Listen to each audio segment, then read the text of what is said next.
Welcome back into another episode of the Daft on Draft podcast. As always, it's Corey and James here to talk some NFL draft, some college football, everything in between. Today, we thought we would take some time to talk about some emerging players, maybe some guys that we didn't talk a whole lot about over the summer, who are now bursting onto the scenes 3 weeks into college football. Maybe some guys that we had on the back burners that were like, if this guy breaks out a little bit, I will talk about them, and maybe they have. So that's what we're gonna go through today. James, before we do that, do we want to talk about some guys who just like on the opposite end of the spectrum we had some hopes for that just haven't either played at all, lost a starting job, or just like are completely off the radar at this point? Yeah, we definitely, that's something I wanted to do with this podcast and continue to do. Not that I like to lean negative, but I do think it's important to point out players that are kind of disappointing relative to preseason expectations, because that's something that doesn't get as much coverage. Like it's easy to, notice that guy that has 150 receiving yards in a game, but somebody that's just quiet for 3 weeks, you kind of have to dig into the tape to find that out. So, yeah, there are some players that we got to highlight in that section. Yeah, for sure. Let's start with that. I mean, obviously, Cade Proctor, Cade Klubnik. I don't think it gets any bigger than that right now. I would put Caden Proctor like a clear tier worse than Cade Klubnik. Wow. Okay. I watched Cade Klubnik's Georgia Tech tape last night, and I didn't think it was nearly as bad as I thought it was from the broadcast viewing. He made a really nice layered throw, like kind of on a deep over to the left. It wasn't a great performance or anything, and I like my opinions that I've shared about Cade Klubnik still stand, that I don't really think the NFL traits are that enticing. I thought Georgia Tech game is not really that alarming to me. Caden Proctor, it's looking rough. I mean, he's already tumbled down my tackle rankings because, like I said, he was on thin ice heading into the year. And so this is like 6 straight awful games where he looks like not even really a draftable prospect or like interested in being on the field. So it might be time to start talking about him as a potential 2027 prospect, maybe. Yeah, I would agree with that. With Klubnik, I from a charting perspective, him and Nussmeier had almost identical charts. So if we want to talk about like Cade Klubnik, I think we have to talk about Nussmeier's week 3 performance in the same vein as that, which Nussmeier hasn't like. Nussmeier is always going to remain. I've said it over and over again. He's going to remain pretty baseline for me, and I don't think that's going to change because he looks like the exact same player he did a year ago. He's making some of the same decisions he did a year ago. It just like looks like you're going to get a guy with a pretty high floor, but like how high can he take you? And like, what's the difference in the answer to that question between him and a couple other quarterbacks we're going to talk about today? And I think that's what I kind of struggle with Nussmeier a little bit. I would love if you could bottle up Garrett Nussmeier's anticipation and like give it to in pocket presence and give it to some other quarterbacks. Because if you combine that with high level NFL traits, I mean, we're cooking. But it remains a tough sell for me. A guy whose biggest strength is his fearlessness attacking tight windows, and his biggest weakness is that he doesn't have enough zip to fit the ball into tight windows. Like there's kind of a cap in how high his grade is going to end up for me. And he just doesn't have the frame for added body development. It just kind of is what it is. Jeremiah Love has not hit 100 yards in either of their big games for Notre Dame. I think that has to be brought up a little bit. One defensive lineman here, man, that I just like have not been moved by, and I don't think you were even moved by them super much over the summer, but LT Overton, I don't feel like has put out high quality tape this year for Alabama either. Yeah, he's kind of an average athlete, I think, by NFL edge rusher standards. I mean, for his build, he's a really good athlete, but just doesn't seem to have the burst to really threaten the outside track consistently. I think the Clemson defensive linemen have to be mentioned as well, and I think it's a slightly different conversation between TJ Parker and Peter Woods. For Woods, it's like, it's been a disappointment as a pass rusher. I think he has 1 pressure on the year, but he is getting a lot of attention, and there have still been flashes of dominance in the run game. He's got to be way more productive and impactful for my number 1 overall player, but I'm not like ringing the alarm bell about Peter Woods. TJ Parker has just, I think, not not been at the level of impact of a top 10 pick. Mhm. And if it wasn't obvious after week 1, Ruben Bain has kind of, I think, passed him if he wasn't already ahead of him, and then lapped him. And Keldrick Falk, I think, as well, is a clear step ahead of TJ Parker right now. Yeah, I would agree with that. I came into the season thinking TJ Parker was a little stiff, but I just felt like almost by default, I think this guy's the best edge rusher in the class, just because I didn't really see it with anybody else. Before we move on, probably just one more name, really, and I think this has probably been one of my most disappointing players is Ohio State tight end Max Clare. Yeah. He just hasn't had any impact at all on that Ohio State offense, and for a guy who we both was like, this guy is way too fluid, way too athletic not to make an impact. And he just really hasn't. And that's a little disappointing. But we have a long list of names of guys who we view as emerging guys. And James, can I say two more names? There's nothing really to talk about, but Ethan Onianwa for Ohio State, right? And Mekhi Hughes for Oregon. And then also Nick Anderson, the receiver out of LSU, are three guys that just have struggled to see the field. And it's kind of like, I'm not going to override the coach. If he doesn't think he should be on a college field, then he, probably isn't ready for the NFL, I guess. I don't know. But there's nothing really to evaluate there. But three guys that I think had potential heading into the year. Yeah, those LSU receivers, there's just too many of them. Yeah. Like Chris Hilton can't get targets, and Chris Hilton came in with probably the highest draft stock of all of the guys this season, I would say, in that wide receiver. And it's really Aaron Anderson and Behren Brown who are getting feathered with the most targets right now. And so I wouldn't have guessed Behren Brown would emerge out of that receiver room. He might as well just talk about it because he's not on our list, but he looks like a legitimate wide receiver outside of just this gimmicky screen / go ball receiver at Kentucky last year. He is running legitimate deep comebacks. He's running digs. He's running deep outs, and he looks good doing it. And then you add on top of that he probably has 4.28 straight line speed, 4.29, 4.31 at the low end, legitimate burners as well. Behren Brown looks good, looks very good. I think I didn't quite notice the crispness and intermediate, in breakers and out breakers, but I thought the comebacks, being able to attack the blind spot and then decelerate, I mean, that's going to be huge for him because it's really easy to just have elite straight line speed and be be Anthony Schwartz basically, and just kind of fizzle out. But if your route tree starts to add a few more branches, then that's how you stick around on an NFL roster and have a role in an offense that's aside from just kind of a gadget shot play merchant. Yeah, for sure. Let's jump into two different quarterbacks here. Yep. Behren Morton, Texas Tech, and Ty Simpson, Alabama. Let's start with Ty Simpson because Ty Simpson actually has played 2 P4 opponents, and Behren Morton has played 0. Ty Simpson versus Alabama Ty Simpson versus Wisconsin might have been my favorite quarterbacking game of the entire week last week. Oh, for sure. I mean, it was the is it Vince McMahon or the meme where it's one after the other and the reaction? That's how it was. Ty Simpson. I mean, you see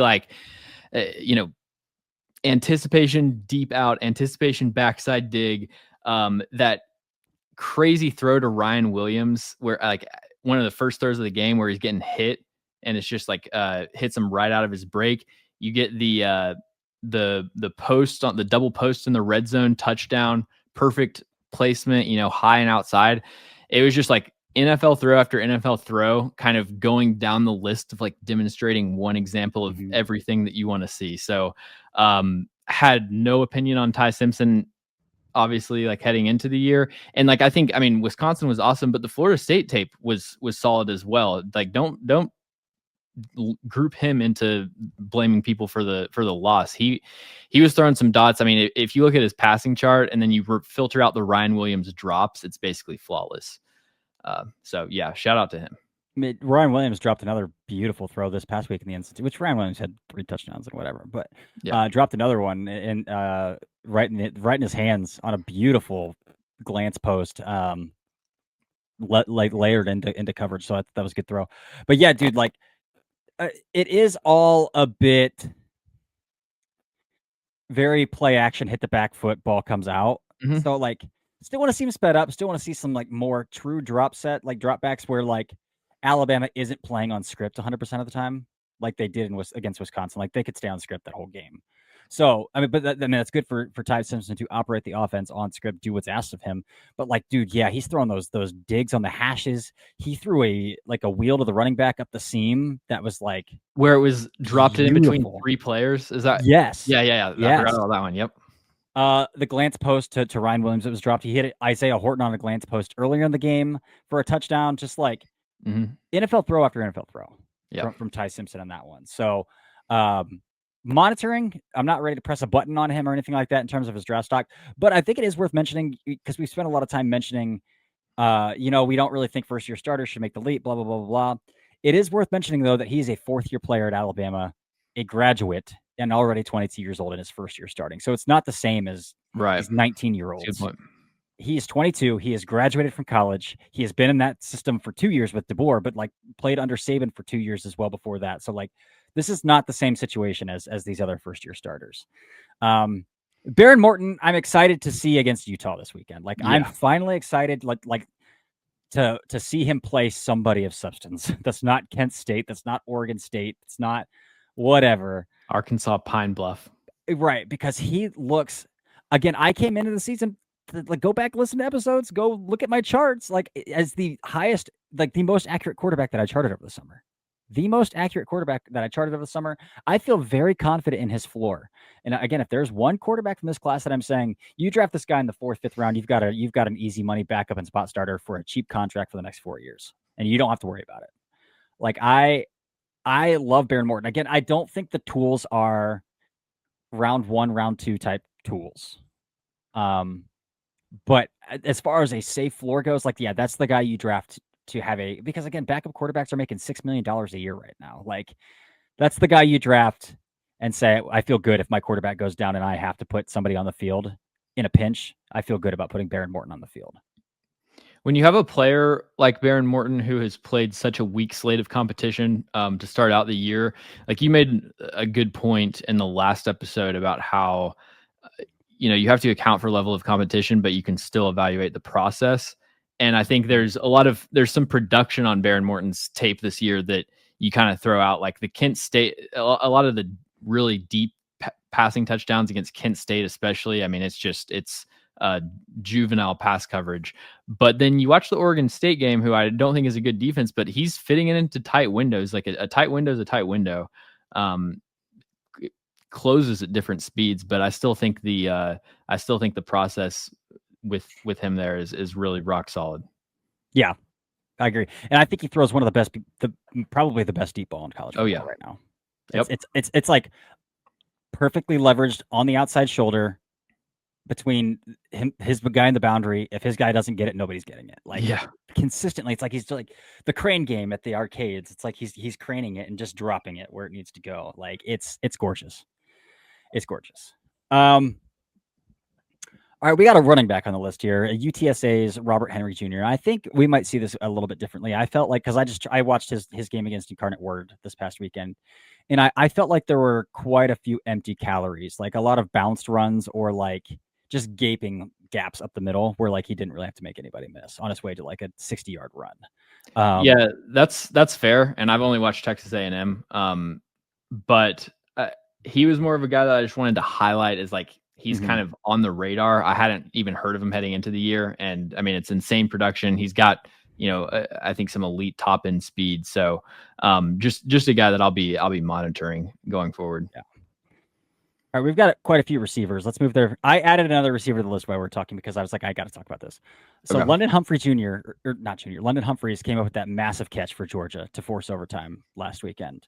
I was DMing some agents and some stuff like that over the summer. I was like, if this guy produces, like, I'm going to start talking about him outlandishly high. And he hasn't really produced, again, to the point where I would do that yet. But he's a track star. London Humphreys is a track star. Vanderbilt transfer. This is like, I think his second year at Vanderbilt or at Georgia now, though. Again, tracked that ball beautifully over his outside shoulder for that game-tying touchdown late in that game. So he's got burners. I think his Excel and decel is really good. Doesn't play through contact super well, so that's always going to cap his ceiling for me. But like his XL decel is really good, and then he's got track speed on top of that. So London Humphrey for Georgia is a guy that like I want to see produce more down the stretch. We'll see if Gunnar Stockton is capable of consistently producing through the air. I think that's the biggest hindrance to that passing attack right now. But he's a guy that I've like is firmly on my radar. Yeah, I just flipped through his targets while you were talking about him, and definitely agree on the burst, like in the routes where he can just kind of hop past, catch coverage on a slot fade. I haven't really watched him, but definitely a guy that I'll be taking a look at. Let's talk about Malachi Fields. Yeah, Malachi Fields is somebody, Virginia receiver that I watched last year, had kind of an early day 3 grade on, transfers to Notre Dame. And I thought his performance against Texas A&M was the best that I've ever seen him look. Really, like to me, the separation on stops and comebacks was the biggest development, where he's more than kind of just a big like ball winner. And I think if the route tree continues to get more nuanced, I mean, he's got elite NFL size, and the tracking data is really impressive with him as well. But 6'3", 212, don't have verified measurements. He's somebody that could push for a top 50 pick if he continues his production. Top 50. I think he's one of the best blocking receivers in the country too, which he's a big dude. You think top 50 is rich? I mean, I had like a 5th coming into the season. Yeah. I didn't love his Virginia tape. I didn't love it either. And watch some 2025 tape for sure. Man, I like his size, speed, weight profile. So if it checks out, I think he's got that profile working for him. I have not watched Kevin Coleman yet, but I would let you talk about him here. Yeah, Kevin Coleman's kind of like a gadget, maybe Zay Flowers type of player. Transfer from Mississippi State to Missouri. And I mean, he has like the offense kind of runs through him in certain games. 12 targets, 10 receptions, 126 yards against Kansas. Went 8 for 8 and 84 against Louisiana Lafayette. I think there is a cap to how high his draft range could be. Like, I don't really see him cracking the top 50 just because it's not really a fully refined route tree, and there's a lot of gadget production on there. But I mean, he's one of the most dynamic receivers that I've watched so far in college football. Could you imagine if Mississippi State managed to keep Mario Craver and Kevin Coleman? Because Mississippi State's kind of figured it out offensively this year. Right. It's always so funny. Like, there will be these teams where you watch them in the context of you're watching another prospect, and it's like, man, I don't think there's a single FBS level player on this team. And then like the next year, you see 7 guys transferred out of that team and are NFL draft prospects. Like I kind of see that with Stanford. Like, I really like Colin Wright, the corner, and obviously love David Bailey. It's like, I guess just the rest of the roster was cheeks probably. Yeah. Offensive lineman. So let's talk about Frederick Williams III, man. He's a redshirt sophomore, technically draft eligible, but if I had to guess, somebody's going to pay that man a lot of money to transfer up to a bigger program and exit Cal Berkeley after the season. That dude's a freaking athlete, and he's long. We were talking off air, and I think his profile reminds me a lot of Charles Cross. Mm-hmm. Kind of like a slenderish build, but like a very good core, and he wins with hand placement and grip strength. And that's exactly how Charles Cross won at Mississippi State before going in the first round of the Seattle Seahawks. And I see like a lot of similarities between Frederick Williams III and Charles Cross. Yeah, I only watched one game of him. It's the only game he's played this year, but it was, I mean, he pitched a shutout in pass pro against Minnesota, who usually has, I mean, it's a decent Big Ten program, especially on the defensive line. I saw a couple examples of him, like flash bait technique in pass pro. Anchor looked really good. Not a super heavy outside zone team from, that one game at least, but like there was one RPO where he secured a really difficult backside cutoff. There's some nasty finishing. Like he just straight up will torque some guys off their anchors. Had a pancake as a puller. That was an awesome performance, and it's another Cal player that has kind of entered my radar this week. Cal's got a few of those young guys, dude. We've mentioned Ryan McCulloch and Massey's so far. So Yeah, and I mean Cal's a perfect example of the what I was just talking about. Like you watch Fernando Mendoza, and it's like, man, they don't have a single competent offensive lineman, and then, but it's also another year of development for a young player. Right. I'm just going to briefly mention Braylon Moore. I've mentioned Braylon Moore a lot, but he's already got Caleb Banks and Peter Woods on his resume this year already. And I think the Clemson game is really good tape. He sprained his ankle heading into the Florida game. So I think the Florida game is a little more up and down. He got called for a penalty, though, on one that shouldn't have been called a hold. I thought his hands were far inside driving a guy to the ground, but got called for a hold on it, whatever. But I continue to like Braylon Moore's athleticism. I think he's a bit undersized, but he's a little more stout than undersized, and I think that plays into his advantage in terms of the leverage battle. So, but the foot speed's great in pass pro. The ability to mirror redirect is definitely there. Ability to climb to second level is there. Play strength is just going to be what it is. Like, it's just going to be what it is. But I like Braylon Moore a lot. Well, when I watched him, my first reaction, I kind of viewed him as like, oh wow, this is really like stout, sturdy, great anchor. But it's just because he plays with such exceptional leverage, and it's like the play strength can kind of be average, and he can get away with it. One side note that kind of reminded me of is for people who, like for most people who don't watch college offensive line tape, and if you're like basing your opinions on PFF grades, keep in mind that a penalty can just tank a player's grade regardless of how valid it is. So like, I mean, a player can have 8 pancakes, it seems like, and then get like a BS call and their grade will be 65 or something. That's just a kind of something I've noticed because you sort of do a lot of cross checking when you watch tape on these guys. Yeah, for sure. And then last offensive lineman on the list here is Tennessee guard Wendell Moe. So Wendell Moe is an Arizona transfer to Tennessee. I question how high of his athletic ceiling, because he is very, very big. Squatty. Very dense player, very squatty player for sure. But if he's frame to frame with you, man, and there was a couple reps in that Georgia game where he pulled around the edge and he got into CJ Allen a couple times. And if he gets frame to frame with you, man, he reminds me of who's the UCLA guard that people fell in love with. Mafi. Mafi. Yeah. Antonio Mafi reminds me of Antonio Mafi quite a bit. Completely forgot about that. Yeah. Yeah. But kind of that same, like, very, very dense lower half kind of build, but like more of a phone booth player. Although Tennessee asked him to get lateral down the line of scrimmage, and I think he gets the spot well, but he's not going to be a guy who's going to get out to space to beat people up. Yeah, I was impressed with Wendell Moe's tape, watching him over the summer. Just a really has been a stabilizing force for Tennessee's pass protection. Anchors rock solid. I think the hand usage is really good. The grip strength is elite, and I thought his best trait / skill was his awareness of stunts and blitzes. So, the athleticism is average, but I did have a solid day 3 grade on him heading into the year, and I think he's been impressive so far. Yeah. All right, let's move to the defensive side of the ball here. Trenches. Wait, I had one. I had one more. Offensive lineman. Cade Piper, guard out of Iowa. Okay. So he was a freaks list. He was on the freaks list, and what I do when the freaks list comes out every year, before I even read it, is I just scan for all the names that I haven't heard of and like add them to my list. So Cade Piper was one of those. Over the summer, he had 108 snaps in 2024. That's all he had. But I see a 95.4 run blocking grade for the year. So I'm like, okay, we're going to get some finishes probably. I better like count these. And I counted, let's see, on his 73 run blocking snaps last year, I counted 17 pancakes.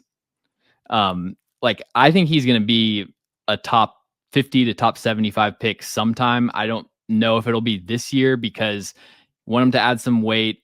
The Iowa scheme just does not expose him in pass pro as often as you'd like to see, but the run blocking and the hits continue to be dominant this year, I thought. So if that continues and he shows some growth in pass pro, he's somebody that we could be talking about earlier than you might expect. I love it.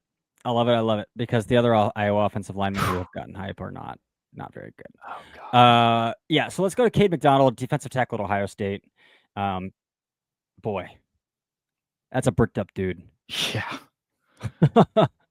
I mean, yeah, I feel very similarly about him and Cole Brevard, or I don't know how to, is it Brevard or Brevard? Yeah, the Texas nose For tackle from Texas. Purdue. Yeah. Yeah, where it's kind of like just transparent wrapping paper, going to be a high quality run stopping, force in the A gap. Yeah, I completely agree. Completely agree there. But I mean, have you seen pass rushing juice from him? Not From a ton. McDonald? Yeah. No, he'll stack anybody up though, man. Right. Because I mean, he's got a really, really, really like his BMI is probably really impressive for his size. Yeah. Like that's how stacked up he is. So, really impressive body type, playing in the middle of that Ohio State defense. And yeah, as you mentioned, very stout, hard to move off the football. Again, hasn't.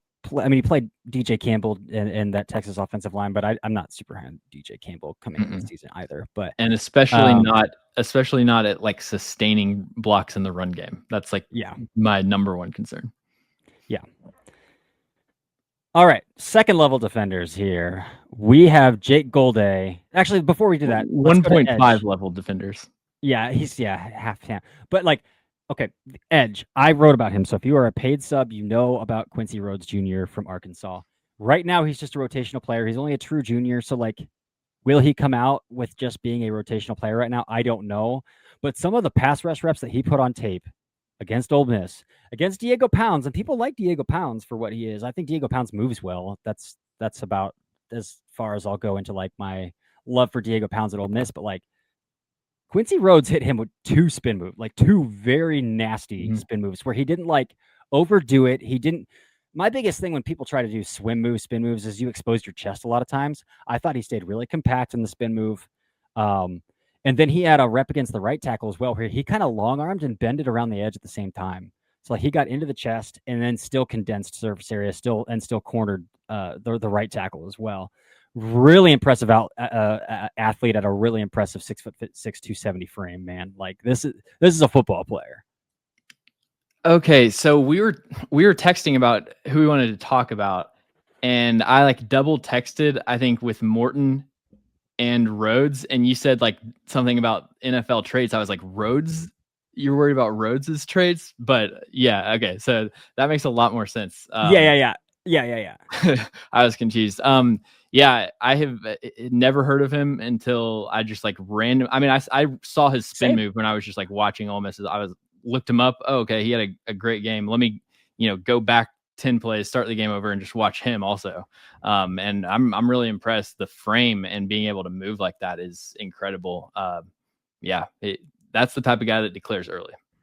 Yeah, that's the type of guy that might go first round if he gets some more snaps and he keeps playing like that deep into the SEC schedule as well. That's the kind of profile this kid has.